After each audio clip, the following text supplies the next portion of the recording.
A thought in regard to chapters, well, actually 15 and 16.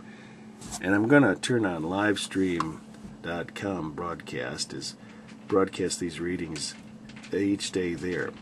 And the only way that you can see those is by befriending me on Facebook. So hope you might do that. There's my name. All right.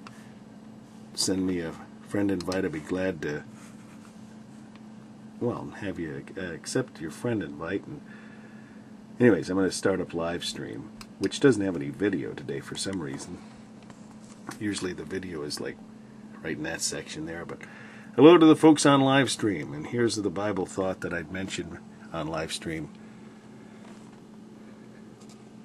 1 Chronicles 15, it mentions that they brought back the ark of the Lord, and we read about that, I think it was in Kings, and how David danced before the Lord. And it mentions here Michal, the daughter of Saul, looking out at a window, saw King David dancing and playing, and she despised him in her heart. But then as it's recorded, I think in the Kings, couldn't tell you exactly what chapter, if anybody knows you can comment below, where that is found, that she actually spoke up against David. And the thought that I had as I read chapter 16 is how, well, first they were all rejoicing together. But, and then there's this psalm that's recorded here in chapter 16. And in the Psalms, David mentions a lot about his adversaries that rise up against him. I think of the one that I just recently read to my mom, and how precious that was, as I posted that here on YouTube recently. Psalm 35, and it starts off with, plead my cause, O Lord, with them that strive with me. Fight against them that fight against me. And there's quite a number of psalms where David was always dealing with that. But when you consider, who was it that, the Bible records as ones that were his adversaries in regard to, all the troubles he had. Now, of course, they're kings of different nations and stuff, but I'm not thinking of any particular that, I don't know, there was all that stuff, but it's funny, the ones that are mentioned are family.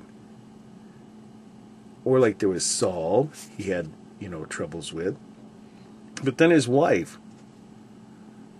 and then, of course, Absalom was a problem to him.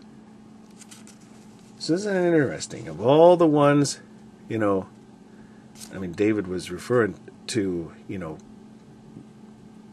those kings and stuff, but I don't know of specific instances of, personal kind of things that would trouble him more than family. So it's just interesting that, those are the things that God records. And as we get into chapter 17, maybe it'll be mentioned of Michal and what David's decision was of how to deal with that family issue. Very tough. Very tough. If it's not in 17 or in the following chapters, once again, hopefully somebody can post where it is found, what chapter, and put it in the comment section below. I hope you'll join in on the reading of chapter 17 of 1 Chronicles.